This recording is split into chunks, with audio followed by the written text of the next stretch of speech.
జరుగుతుంది కాబట్టి నా బళ్ళు రోడ్డుకి అడ్డంగా ఉంటే మనలోనే కార్యకర్తలందరూ కుర్రోళ్ళు ఎవరైనా ఉంటే కొద్దిగా అడ్డం జరిపి ట్రాఫిక్ కూడా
ఈరోజు కూటమి ప్రభుత్వం గెలిచి సంవత్సర కాలం పూర్తయిన ఎన్నికల్లో ఇచ్చిన ఏ హామీ అమలు చేయకుండా నిస్సిగ్గుగా మహానాడులు నడుపుకుంటూ జనాలకు కూడా ఏదో చేసేసామనే ఫీలింగ్లో తిరుగుతున్న వాళ్ళకి ఈరోజు ప్రజలందరి తరపున వైఎస్ఆర్ కాంగ్రెస్ పార్టీ మద్దతుగా నిలుస్తూ మీకు ప్రతి ఒక్కటి గుర్తు చేసే కార్యక్రమం మాత్రమే చేస్తాం.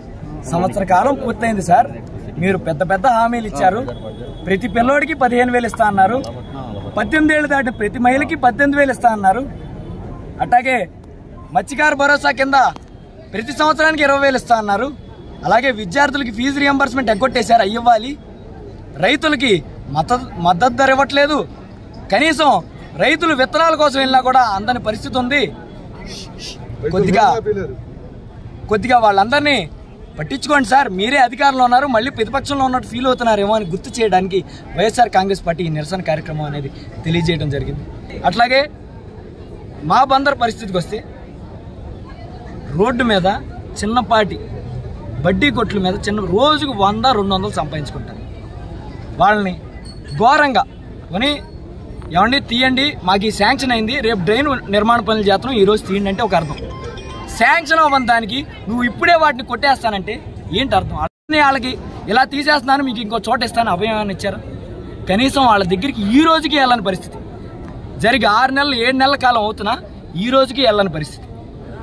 మళ్ళీ నిస్సిగ్గుగా ఇటువంటి తప్పులు చేసి మళ్ళీ వైఎస్ఆర్ కాంగ్రెస్ పార్టీలో ఏదైతే medical college, port, fishing harbour నిర్మాణం చేసామో అక్కడికి వెళ్ళి ఫోటోలు దిగుతాం. అసలు జీవితంలో మేము వేసిన రోడ్లకి నువ్వు శిలాపలకాలు కట్టుకోవడం, మేము కట్టిన వాటికి నువ్వు వెళ్ళి అక్కడ నుంచోవడం, ఇది తప్పితే బందరికి మనం ఏమైనా చేసిన చరిత్ర ఉందా? ఆ చంద్రబాబు గారేమో హైదరాబాద్ నిర్మాణం చేశాను ఆయన చెప్పుకోవడం, నువ్వు ఇక్కడికి వచ్చి మేము చేసినవన్నీ నువ్వు చేసావని చెప్పుకోవడం. లేదు నేనే చేశానంటావా? ఈ మూడాటి గురించి నువ్వు కట్టిన గుడి దగ్గరే ప్రమాణం చేద్దామంటే ఇద్దరం కలిసి ప్రమాణం చేయడానికి వెళ్దాం. తమరు కట్టారు కదా బందరకోటలో గుడి, ఆ గుడి దగ్గరికి వెళ్దాం, ఇద్దరం ప్రమాణం చేద్దాం దేవుడి మీద. పనులు మీరు చేయించారా? మేము చేయించాం. డిస్కషన్లు వద్దు, ప్రెస్ మీట్లు వద్దు. మీ నాయకులతో నంటించొద్దు, మా నాయకులతో నింటించొచ్చు. నువ్వు నేను బహిరంగ వెళ్దాం, గుడి దగ్గరికి వెళ్దాం.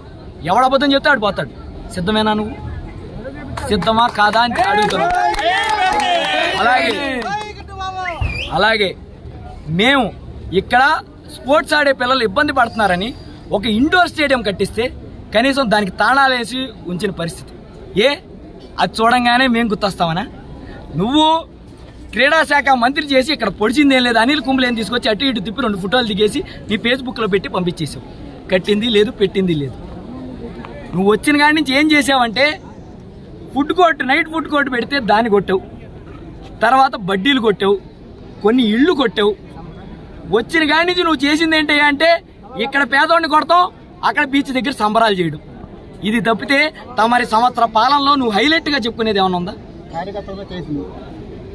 ఒకటే చెప్తున్నా, కార్యకర్తల మీద వైఎస్ఆర్ కాంగ్రెస్ పార్టీ ఎవడైతే గళమిప్పుతున్నాడో ఆడు నోరు అణిచేద్దాం.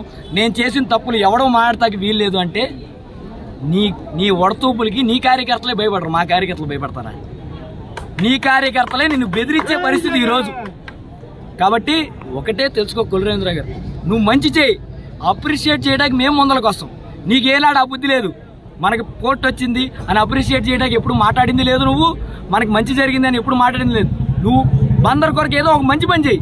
బా కులరవీంద్ర గారు ఎరగతీశాడయ్యా, నేనే ప్రెస్ మీట్ పెడతాను. నువ్వు గెలిచిన రోజు కూడా నువ్వు గెలిచావు, నీ కంగ్రాట్స్ అని చెప్పింది నేను దేనికి సిగ్గుపడి, నువ్వు మంచి చేస్తే మంచిగా ఒప్పుకుంటా.